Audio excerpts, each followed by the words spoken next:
Well, I can't exactly say I saw that coming. I don't even know who sold their graffiti soul to the devil in some sort of weird contract to get this happening, but somehow, after 22 long years, we're gonna have a new Jet Set Radio game. It's in the works right now. It got revealed, and honestly, I can't. It's been over a week, and I still can't say it with a straight face. I'm still just like, I'm in disbelief. I never thought this was gonna happen. It's insane to me. But yeah, we're gonna have a whole new Jet Set Radio game with a new fancy trailer, trademarks being filed, all that good stuff. So this video, we're gonna talk about what's been confirmed, what is kind of floating around rumor-wise, and what the hell we should expect, because I don't even know what this is gonna look like. So let's just jump into it. Okay, so a lot of you might already know that the visual style in this Power Surge trailer pretty much matches up with the leaks that happened, including the Sonic Frontiers beta footage, the Persona 3 Reload trailer, and of course, I guess technically our first look at the new Jet Set Radio game. And now that we have this new trailer from the 2023 Game Awards, we can pretty much confirm that Beat is definitely playable because I mean, there's literal footage of him skating around, doing parkour, looking all snazzy with his new sweater with the katakana going down the left side. I don't know, I like the new design. Some people aren't so much into it, but I think it'll work well, especially for this new modern look for Jet Set Radio. Of course, with the leaks sort of matching up with the footage we saw, we can probably also kind of figure out that at some point we're going to be getting Gum and Combo in this game. That's kind of a no-brainer, but you know, good to at least know that right now. There's also a couple little Easter eggs in the trailer that also confirm their appearance in this new Jet Set Radio title. But I think the most important character reveal from the Power Surge trailer is, of course, DJ Professor K, with a whole new look, kind of inspired by the original game, but he's looking very snazzy. I'm hoping this is the first title where we finally get him as a playable character in a 3D Jet Set Radio game, unless you somehow count the Game Boy Advance port as a 3D game, in which case we need to have a talk about the difference between 3D and isometric game design, okay? There were a couple other things that I did notice from the trailer that I wanted to talk about. Lots of fun little nods to different parts of Sega history. You can, of course, see the little Dreamcast swirl on the skateboard with all these other stickers. There was also kind of this fun little Starbucks ripoff brand called Delicious Coffee, which had been in business since 2000. Of course, that's a nod to the release year of the original Jet Set Radio. Of course, Beats kind of flying and skating around a modern redesign of what we know as Shibuya Cho.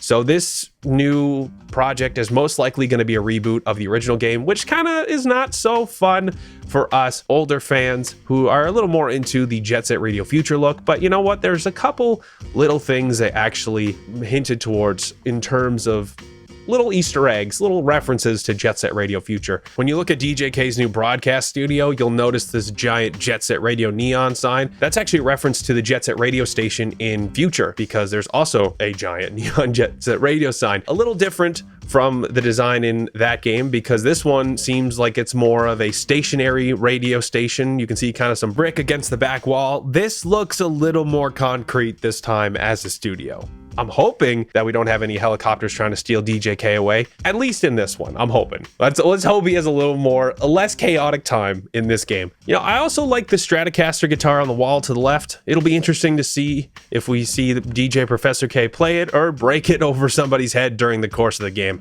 Who knows? You can actually see an amp on the floor. This one kind of looks like a Fender Deluxe, and for quite literally 3 frames, thanks to Rising Sonic for that one, you can also see another guitar on the wall. DJ Shido thinks it might be a Telecaster style guitar, but it is sort of hard to tell because of how little you can see, so it's anybody's guess. Aside from that, a couple other fans pointed out some interesting things. Pristine Ad on Reddit actually noticed a green spray can nestled between a couple of the regular yellow ones.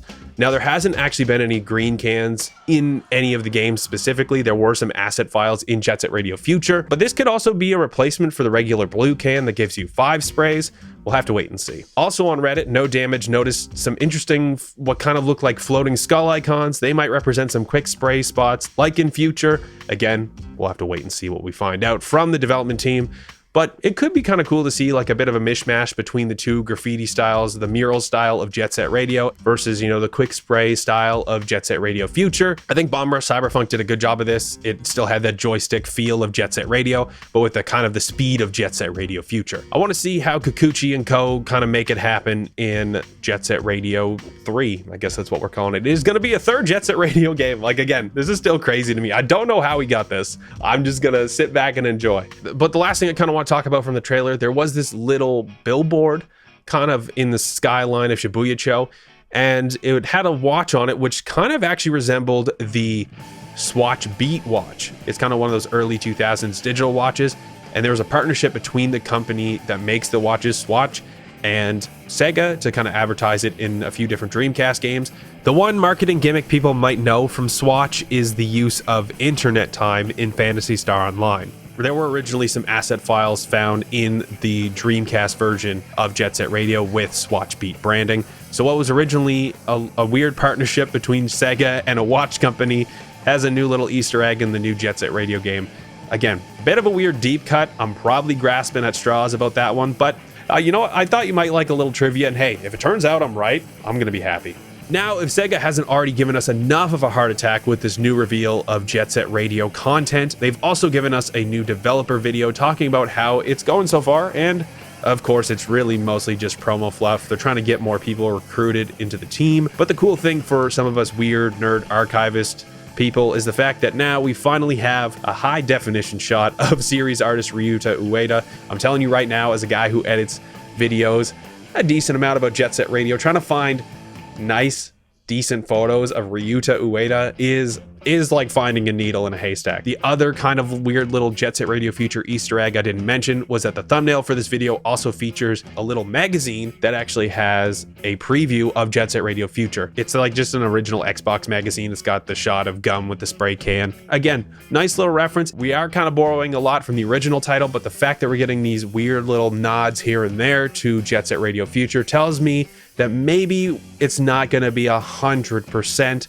like the original. And there's actually been some talk on social media about this potentially being an open world game.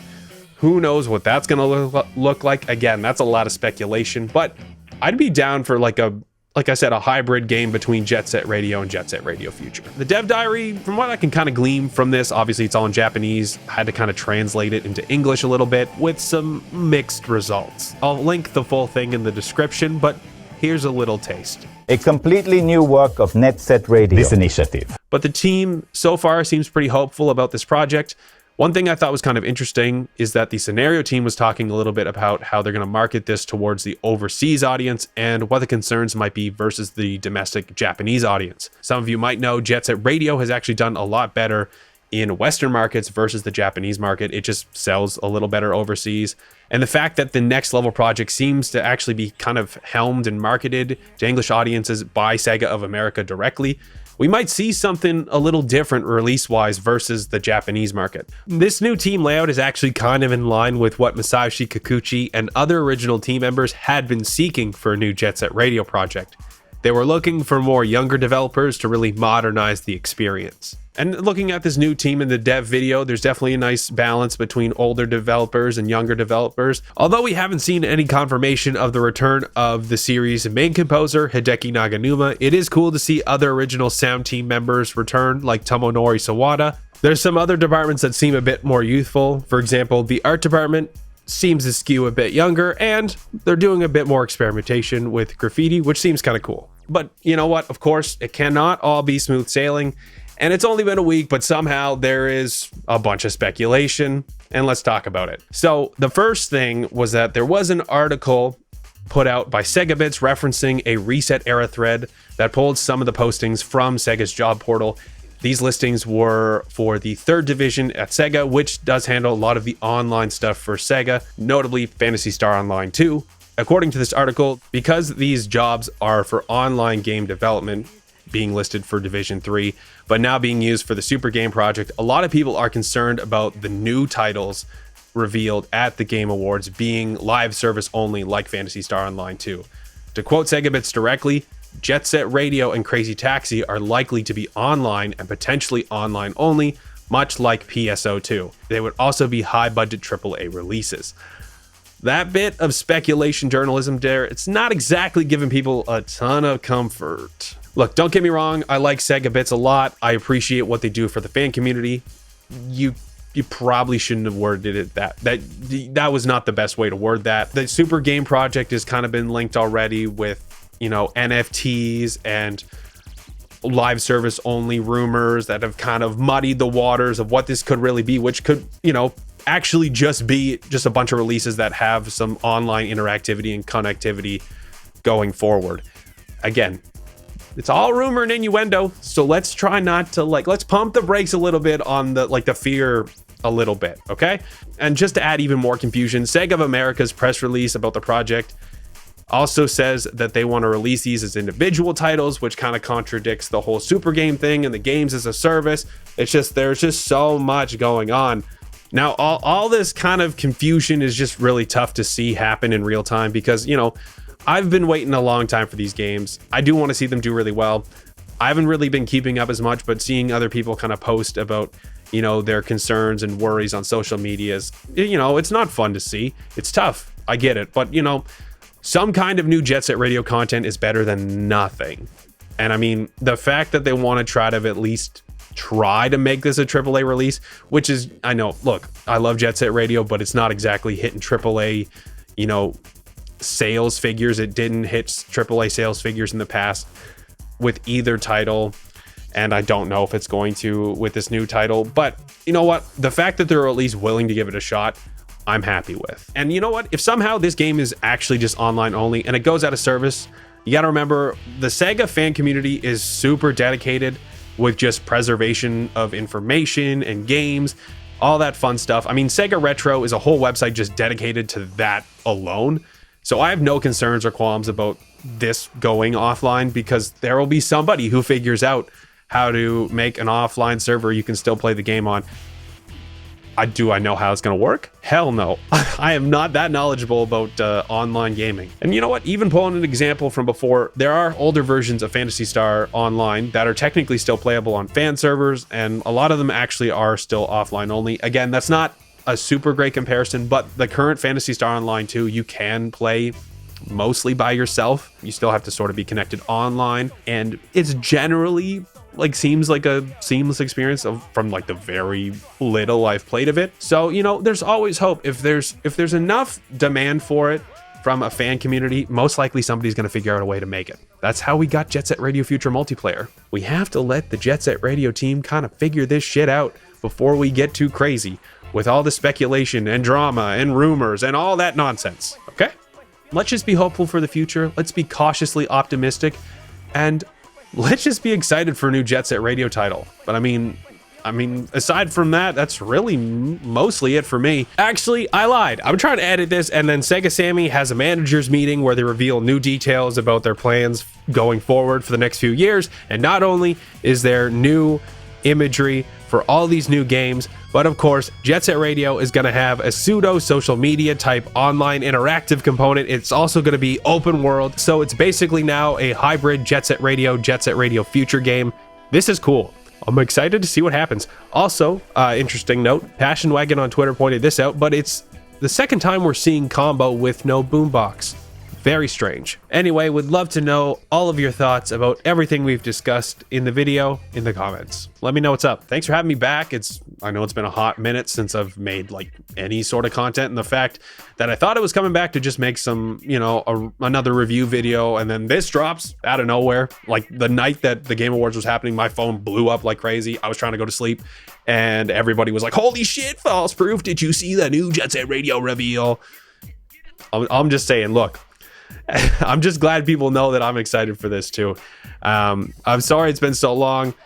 And it's crazy to me because I made a video almost, oh God, like 6 or 7 years ago talking about how if they revealed Jet Set Radio 3 at E3, this is what I would want to see. And now E3 is like completely dead and everything gets revealed now at an award show for video games, which is something I could not have predicted. Definitely a long time coming, but it's just nuts that this year 22 years, almost 22 years later, we have a reveal for new Jet Set Radio content. It's not just a proposal from a third party. It's not some weird shit from Roller Champions. It's not random merch you're going to buy from the store, although they just filed the trademark. So, you know, you're probably going to get some kind of merch.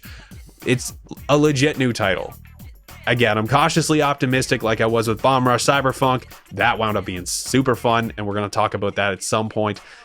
But I'm going to be cautiously optimistic for this too. I want to see what it's going to look like. I want to try it. I want to see it come to fruition. I want to see Jet Set Radio come to the forefront of people's minds when they think of good game design and fun games. I'm excited. All right, anyway, I'm FalseProof. Thanks for tuning in. I'll see you next time. Thank you for watching.